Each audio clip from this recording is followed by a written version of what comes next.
The wave-wall mathematical waves in a singularity cannot refer to space and time, since space and time do not exist in the singularity. All waves in the singularity are maximally length contracted, they have zero length, and maximally time dilated, they do not experience the passage of time. They are massless, immaterial, and travel at the speed of light. When scientific waves are created from mathematical waves, the scientific waves acquire spatial and temporal features, they become material and acquire mass, and they travel at less than light speed. Mathematical waves are unextended and dimensionless. Scientific waves are extended and dimensional. The latter are derived from the former. It's essential to realize that you cannot apply the concept of temporal period and spatial distance to waves traveling at light speed, i.e., mathematical waves. Instead, period and distance are replaced, as we have seen, by definitions relating to angle. Consider the concept of frequency multiplied by angle. Let's write If equals cos fx plus I sin fx if x equals 1 and f equals 10, then fx equals 10. Every angle is reached 10 times quicker than in the base case of x equals cos x plus I sin x. To compensate for this, the wavelength must be reduced by a factor of 10. So, for x, we have a frequency of 1 and a wavelength of 360 degrees, 1 revolution. For x, where f equals 10, we have a frequency of 10 and a wavelength of 36 degrees, a tenth of a revolution. We can therefore have 1 wave cycle completed in 36 degrees, and 10 wave cycles completed in a full circle, rather than just 1. And this is accompanied by 10 times the energy, since there are 10 times more wave cycles. The speed remains the same since c equals f right double angle bracket. So, if you put a frequency f in front of angle x, you complete a total 360 degrees wave f times quicker, but you also need 1/f fewer degrees in order to do so, so you have 1/f equals right double angle bracket less angular distance to cover, hence the net effect is to keep f right double angle bracket at exactly the same value. See, each wave cycle equals 1 energy cycle. 10 wave cycles have 10 times more energy than 1 wave cycle. This way of thinking about waves is ignored by the academic community, and especially by scientists, who can never get beyond thinking about space and time, and forcing everything to have spatial and temporal characteristics. Reality in itself, reality before the creation of space and time, can have no spatial and temporal characteristics, but must certainly contain the precursors of space and time, from which space and time are then built. We have shown that this is done simply via linear combinations of mathematical waves which couple sines and cosines, rather than keeping them strictly decoupled, i.e., orthogonal. We have shown how a singularity of mathematical waves without space and time can give rise to a Big Bang universe of space and time waves. There's nothing else to it. Do the math.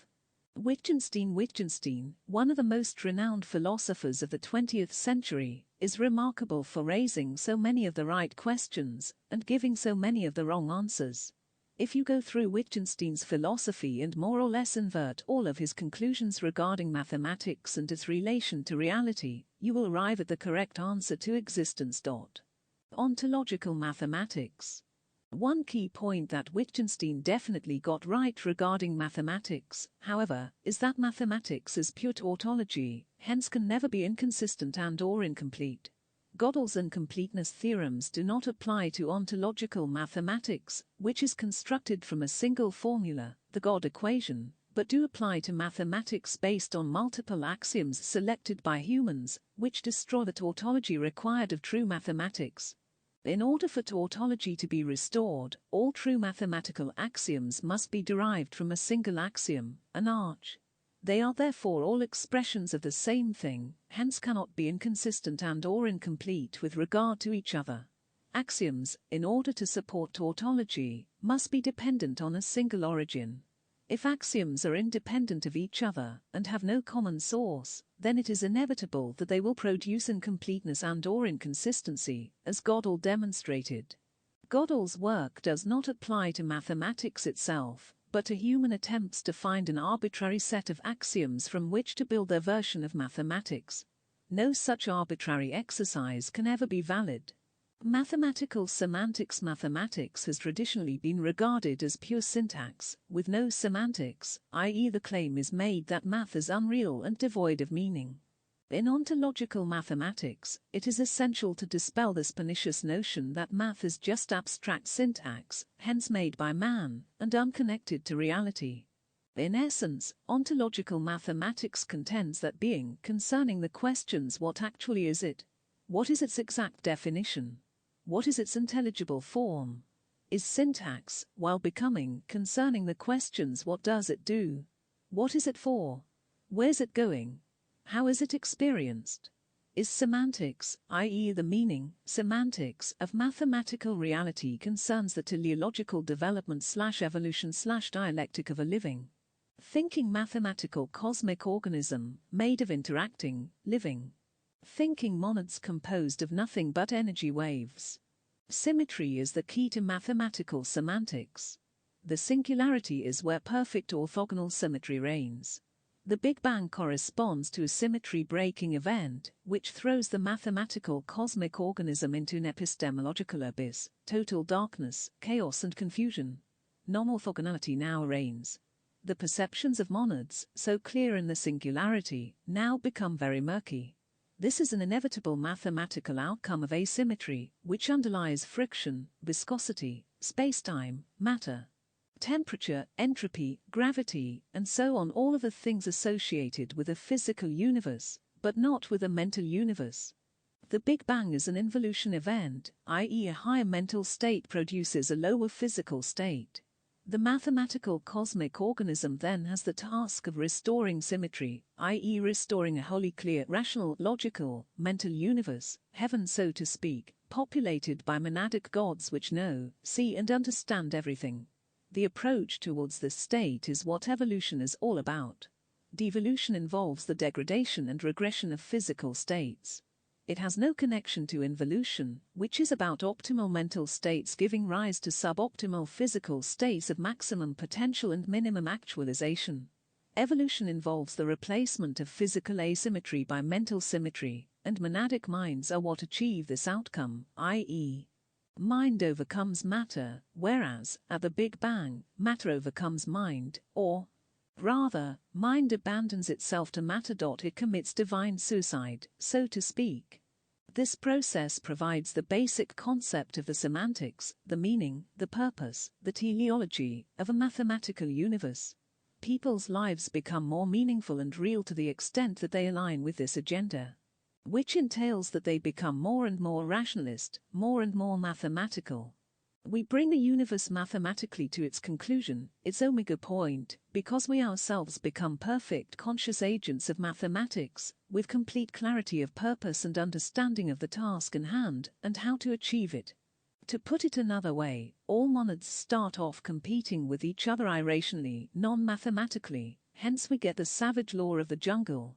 However, we all end up rationally cooperating with each other, mathematically, to achieve the collective goal of perfect symmetry, in which every monad is thereby rendered perfect, completes its cosmic mission, and thus satisfies the meaning of existence, which is to attain completeness. Completion, wholeness, perfection, i.e. to become God. We want people to stop believing that the universe is meaningless and purposeless, as science claims, or that it is ruled by an eternal God, as Abrahamism claims, or that it is a system of illusion that is corrected by empirical meditation, as Eastern religion claims. There are two realities, one true and one false, episteme versus doxa. True reality is based on necessary syntax and semantics, and concerns nature's language, mathematics, numbers. False reality is based on contingent, arbitrary syntax and semantics, and deals with man's languages, dealing with emotive non-analytic words, rather than non-emotive analytic numbers. The latter denies that numbers are real, and ends up as the dysfunctional, infantile pseudo-philosophy of Discordianism. The former, by contrast, denies that words are real, and ends up as illuminism, ontological mathematics. The ultimate idea is to have a kind of Leibnizian calculating device, which shows what statements are compatible with true reality, nature, and which belong to false reality, man-made reality. It should be possible to prove to every rational person that the Abrahamic God, for example, and all statements associated with him, belong to false reality. A syntax and semantics of fantasy rather than reality. It should equally be possible to demonstrate all of the falsehoods of Discordianism or any other false religion/philosophy. A second way of talking about mathematical semantics concerns information carrier, syntax, form, versus information carried, semantics, content. A mathematical sinusoidal wave of a specific frequency may be experienced as the color blue, but it is never experienced as a numerical frequency, as a mathematical waveform. In this view, empiricism is the semantic level of mathematics, while rationalism is the syntactical level of mathematics. The empirical meaning of something is how it is experienced, not what it actually is. Our phenomenal experiences shield nominal reality from us. The world is pure math, but we don't experience it as math. We experience it as feelings, perceptions, intuitions, desires, and so on, all of which belong to the level of information carried and experienced rather the level of the information carrier and transmitter. We experience content, not form. In Platonist terms, we experience the sensible aspect, not the intelligible aspect. With mathematical semantics, the task is to overcome the unreal, abstract, purely syntactical terms in which mathematics is so often treated, and instead to show that all of our experiences, and the whole way in which the universe is evolving and in which our minds are evolving, relate to the ontological, semantic reality of mathematics. This is a universe of information agents, monads, which are getting better and better at interpreting information. Eventually, they will be so good that they are able to understand that all information is carried by mathematical waves, and that they themselves are made of waves and carry wave information. The semantic universe of our experience, from which we derive meaning, is sitting directly on top of a syntactical universe of sinusoidal math derived from Euler's formula.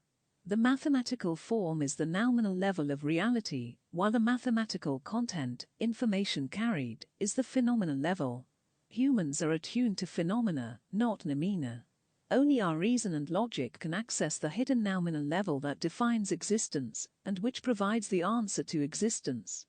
The domain of mathematical form, syntax, is the intelligible, rational, explicable aspect of reality. The domain of mathematical content, semantics, is the sensible, irrational, mysterious, mystical, acausal, in terms of appearance, experiential aspect of reality. This is a universe of information waves, organized within monads, autonomous mathematical wave containers, which are able to interact with each other via Wöhler functions, generated by Fourier mathematics. Another way of looking at things is to say that we are seeking to turn the Wöhler function of quantum mechanics into an ontological, semantic reality, rather than an unreal probabilistic mathematical abstraction, as science absurdly claims it is. Syntax operates at the inexorable, mechanical level. Science is an entirely syntactical theory given that nothing in science is teleological. In science, nothing has a meaning, point or purpose. Nothing has any aims. Nothing is going anywhere. According to scientists, everything happens ultimately by chance, accident, probabilities and statistics. No intelligence is ever in operation, with a will to achieve desired ends. Things happen purposelessly. Only minds are inherently teleological, but minds are completely denied by science, hence teleology is denied. Science makes mind if it can be called that some sort of undefined, unidentified field, which science has never detected, and has no theory of what it would be attempting to detect. With no causal efficacy, which arises from the interaction of brain cells, hence perishes as soon as the brain perishes. Matter has no teleology, so a material universe can have none either. Mind does have teleology, in fact is all about teleology, so a mental universe is always evolving towards a final goal.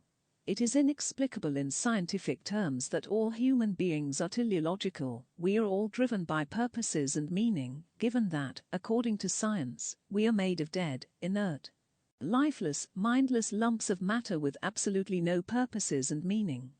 The scientific view is a category error, a contradiction in terms, and a logical impossibility. Nothing in science has any objectives, not even evolution. Things just happen according to the syntactical laws of science, which are now barely syntactical at all, since everything is considered to be probabilistic, causal and indeterministic, driven by chance and accident. Where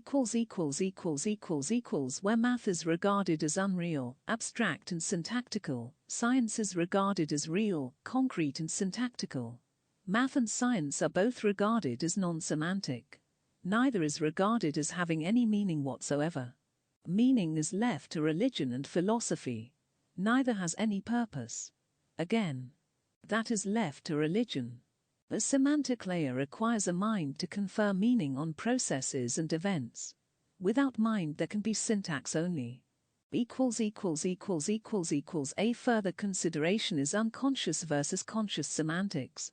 Animals exhibit unconscious semantics.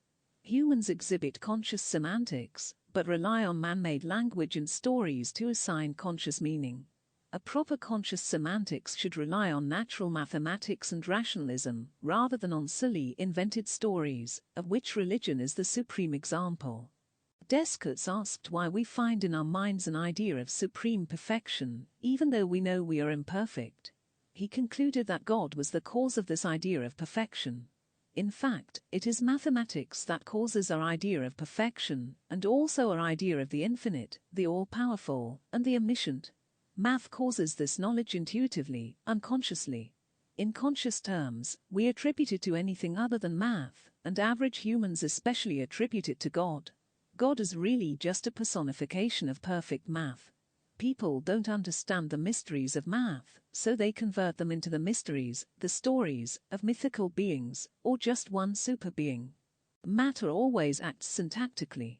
Low-functioning mind also acts more or less syntactically, while high-functioning mind acts semantically.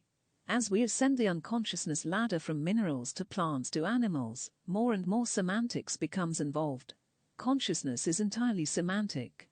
Dreams reflect high-level unconscious semantics. Dreams are imbued with meaning, but their meaning is not self-evident to the conscious mind, which desperately tries to interpret them. Ordinary humans have no awareness at all of ontological syntax. High humans and gods do. Science and philosophy are hopeless when it comes to semantics. They refuse to consider that semantics cannot exist without syntax. A false semantics results from a false syntax, such as those provided by science, philosophy and religion. A true ontological natural semantics results from a true ontological natural syntax. Mathematics provides both. The semantics hardwired to the syntax. Everything else is false. Academic mathematics has no semantics, science has no semantics. Religion has plenty of semantics, but no syntax, or no syntax other than God, or some unexplained divine force, and philosophy is an immense muddle of systems involving false syntax and false semantics.